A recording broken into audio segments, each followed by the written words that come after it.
নমস্কার। West Bengal public service কমিশনের school sub inspector বা স্কুল এসআই এই পদের জন্য যারা প্রস্তুতি নিচ্ছেন বা নেওয়ার কথা ভাবছেন তাদের জন্য আজকের এই আলোচনাটা কিন্তু খুব জরুরি হতে চলেছে। আমরা একেবারে শুরু থেকে শেষ পর্যন্ত পুরো ব্যাপারটা নিয়ে কথা বলবো। তো চলুন আর দেরি না করে শুরু করা যাক।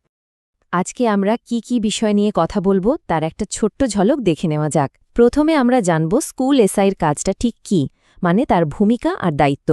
তারপর দেখব কারা এই পদের জন্য আবেদন করতে পারবেন, মানে যোগ্যতা আর বয়সসীমা নিয়ে কথা বলবো। এরপরেই আসবে সবচেয়ে গুরুত্বপূর্ণ অংশ, পরীক্ষার ধরন আর সিলেবাস। আর হ্যাঁ, বেতন কেমন আর শূন্যপদ কত থাকতে পারে সেটাও জানাবো।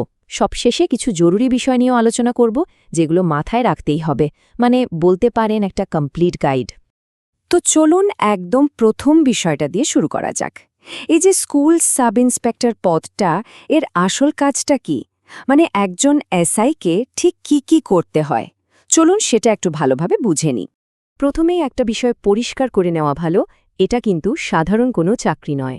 এটা পশ্চিমবঙ্গ সরকারের অধীনে একটা গেজেটেড অফিসারের পদ। এর গুরুত্বটা বোঝানোর জন্য বলি, এটা কিন্তু WBCS গ্রুপ সি অফিসারের সমতুল্য একটা র্যাঙ্ক। তার মানে বুঝতেই পারছেন, এর সাথে শুধু চাকরি নয়, জড়িয়ে আছে অনেক বড় সম্মান আর দায়িত্ব। কাজগুলো কিন্তু বেশ বহুমুখী। একজন স্কুল সাব ইন্সপেক্টরকে একটা নির্দিষ্ট সার্কেলের মধ্যে থাকা সমস্ত প্রাইমারি আর আপার প্রাইমারি স্কুলগুলোর দায়িত্ব সামলাতে হয়। ভাবুন একবার, মানে ওই স্কুলগুলোতে ঠিকঠাক পড়াশোনা হচ্ছে কিনা সেটা দেখা, মিড ডে মিলের মতো সরকারি প্রকল্পগুলো ঠিকঠাক চলছে কিনা তার তদারকি করা, সবই ওর দায়িত্ব। শুধু তাই নয়, টিচারদের সার্ভিস সংক্রান্ত বিষয়গুলো দেখা, স্কুলের উন্নতির জন্য আসা সরকারি টাকার ঠিকঠাক ব্যবহার হচ্ছে কিনা সেটাও নিশ্চিত করতে হয়। এক কথায় বলতে গেলে উনি হলেন ওই সার্কেলের স্কুলগুলোর প্রশাসনিক মাথা, যাকে সরাসরি জেলার ডিআইকে রিপোর্ট করতে হয়। বেশ, দায়িত্ব তো বোঝা গেল, কিন্তু প্রশ্ন হল এই পদের জন্য কারা আবেদন করতে পারবেন। চলুন এবার যোগ্যতা আর বয়সের সীমাটা নিয়ে একটু বিস্তারিতভাবে কথা বলা যাক। যোগ্যতার ক্ষেত্রে মূলত 3টে জিনিস দেখতে হবে। প্রথমত, শিক্ষাগত যোগ্যতা কি লাগবে। দ্বিতীয়ত, ভাষার জ্ঞান, বিশেষ করে বাংলা জানাটা কতটা জরুরি। আর তৃতীয়ত, বয়সের ঊর্ধ্বসীমা কত। শিক্ষাগত যোগ্যতার ক্ষেত্রে দেখুন, সেকেন্ড ক্লাস অনার্স বা ব্যাচেলর ডিগ্রি থাকতে হবে। তবে সবচেয়ে গুরুত্বপূর্ণ বিষয়টা হলো, এর সাথে কিন্তু বিএড ডিগ্রি থাকাটা বাধ্যতামূলক, মানে বিএড না থাকলে আবেদন করা যাবে না। আর হ্যাঁ, যেহেতু পশ্চিমবঙ্গে চাকরি, তাই বাংলা ভাষায় লেখা ও বলার দক্ষতা থাকাটাও খুব জরুরি। এখানে একটা বিষয় বলে রাখি, যদি আগে পড়ানোর অভিজ্ঞতা থাকে তাহলে সেটাকে একটা বাড়তি যোগ্যতা হিসেবে দেখা হয়, তবে এটা বাধ্যতামূলক নয়, মানে ফ্রেশাররাও আবেদন করতে পারবেন। আর বয়সের কথা যদি বলি, তাহলে সর্বোচ্চ বয়সসীমা হল ৩৬ বছর। অবশ্যই সরকারি নিয়ম অনুযায়ী SC, ST বা OBC প্রার্থীদের জন্য বয়সের ছাড় থাকবে। আচ্ছা, এতক্ষণ তো আমরা পদ আর যোগ্যতা নিয়ে কথা বললাম। এবার আসছি সেই আলোচনায় যার জন্য হয়তো সবাই অপেক্ষা করে আছেন, মানে পরীক্ষার ধরনটা ঠিক কেমন হবে আর সিলেবাসেই বা কি থাকবে। চলুন পুরো নির্বাচন প্রক্রিয়াটা এবার ডিকোড করা যাক। দেখুন, সিলেকশন প্রসেসটা মূলত 2টো ধাপে হয়। প্রথম ধাপে একটা লিখিত পরীক্ষা হবে, যেটা আসলে একটা স্ক্রিনিং টেস্ট। এই পরীক্ষায় যারা পাশ করবেন তারাই ডাক পাবেন দ্বিতীয় ধাপের জন্য, যেটা হলো পার্সোনালিটি টেস্ট বা ইন্টারভিউ। লিখিত পরীক্ষাটার খুঁটিনাটি একটু জেনে নেওয়া যাক। এখানে মোট 100টা MCQ ধরনের প্রশ্ন থাকবে। প্রত্যেকটা প্রশ্নের জন্য 2 নম্বর করে, মানে মোট 200 নম্বরের পরীক্ষা। আর সময় থাকবে মাত্র 90 মিনিট, মানে 1.5 ঘন্টা। এখানে কিন্তু একটা ব্যাপার মাথায় রাখতে হবে, ভুল উত্তর দিলে নেগেটিভ মার্কিং আছে। প্রতিটা ভুল উত্তরের জন্য বরাদ্দ নম্বরের 1/3 নম্বর কাটা যাবে। এখন যে স্লাইডটা দেখছেন, এটা কিন্তু খুব ইন্টারেস্টিং আর খুব গুরুত্বপূর্ণ। সিলেবাসের নম্বর বিভাজনটা একবার দেখুন। মোট নম্বরের মধ্যে বিশাল একটা অংশ, মানে পুরো 50% আসছে এডুকেশন বিষয়টা থেকে। বাকি 25% জেনারেল স্টাডিজ আর 25% অ্যারিথমেটিক। তার মানে বুঝতেই পারছেন, এই পরীক্ষায় ভালো ফল করার জন্য এডুকেশন বিষয়টার উপর জোর দেওয়াটা কতটা জরুরি। জেনারেল স্টাডিজ নিয়ে একটা মজার ব্যাপার আছে। এই সেকশনটা কিন্তু বেশ আনপ্রিডিক্টেবল। যেমন ধরুন, 2015 সালের পরীক্ষায় প্রশ্ন এসেছিল ইতিহাস, ভূগোল, সাধারণ বিজ্ঞান, এই সব জায়গা থেকে। অথচ ঠিক তার পরের পরীক্ষা মানে ২০১৮ সালে সবকটা ২৫টা প্রশ্নই চলে এলো কারেন্ট অ্যাফেয়ার্স থেকে। ভাবা যায়?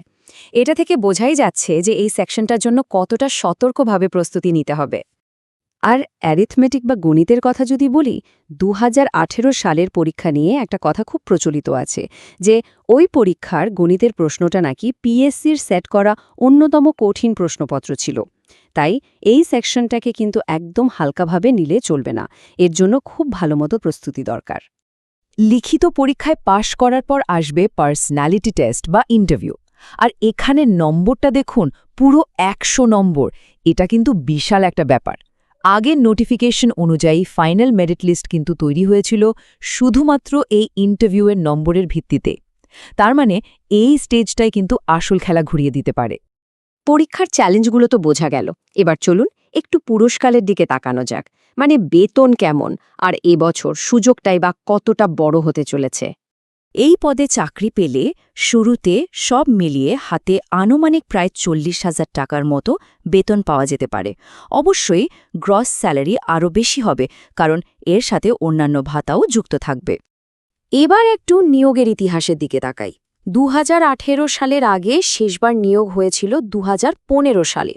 আর শেষ নোটিফিকেশনটা এসেছিল ২০১৮ সালে, যেখানে ৩৩৮টা শূন্য পদ ছিল। তারপর থেকে কিন্তু আর কোনো নোটিফিকেশন আসেনি। মানে প্রায় ৮ বছরের একটা লম্বা গ্যাপ। আর এই দীর্ঘ সময়ের কারণেই কিন্তু প্রচুর শূন্যপদ জমা হয়েছে। এই গ্যাপটার কারণেই এবারের সুযোগটা কিন্তু অমচম বড় হতে চলেছে। দেখুন, ২০১৮ সালে শূন্যপদ ছিল ৩৩৮টা, আর এবছর আশা করা হচ্ছে যে শূন্যপদের সংখ্যা ৬০০রও বেশি হতে পারে। মানে আগের বারের থেকে প্রায় দ্বিগুণ। এটা সত্যি একটা বিশাল সুযোগ। তো পুরো আলোচনাটা শোনার পর আসুন সবচেয়ে গুরুত্বপূর্ণ বিষয়গুলো আরেকবার দেখে নিই। মানে ফাইনাল টেকঅ্যাওয়েজ, যেগুলো একজন সিরিয়াস পরীক্ষার্থীকে মাথায় রাখতেই হবে। প্রথমেই মনে রাখতে হবে এডুকেশন বিষয়টার কথা। লিখিত পরীক্ষার ৫০% নম্বর কিন্তু এখানেই, তাই এটাতেই সবচেয়ে বেশি জোর দিতে হবে। দ্বিতীয়ত, গণিত। এই সেকশনটা কঠিন হবে, তাই এর জন্য খুব ভালো প্রস্তুতি দরকার। তৃতীয়ত, ইন্টারভিউ। ১০০ নম্বরের ইন্টারভিউটা কিন্তু ফাইনাল সিলেকশনের জন্য নির্ণায়ক ভূমিকা নেবে। আর সবশেষে জেনারেল স্টাডিজের অনিশ্চয়তা। এখানে যে কোনো কিছুই হতে পারে, তাই সেটার জন্যেও মানসিকভাবে প্রস্তুত থাকতে হবে। তো এই পুরো আলোচনায় আমরা স্কুল এসআই নিয়োগের একটা সম্পূর্ণ রোডম্যাপ তুলে ধরলাম। দীর্ঘ ৮ বছরের অপেক্ষা, আর তারপর ৬০০রও বেশি শূন্য পদের একটা বিশাল সম্ভাবনা। যখন এত বড় একটা সুযোগ দরজায় কড়া নাড়ছে, তখন প্রশ্ন একটাই, এই গুরুত্বপূর্ণ পদের জন্য প্রস্তুতি শুরু করার এটাই কি সেরা মুহূর্ত নয়?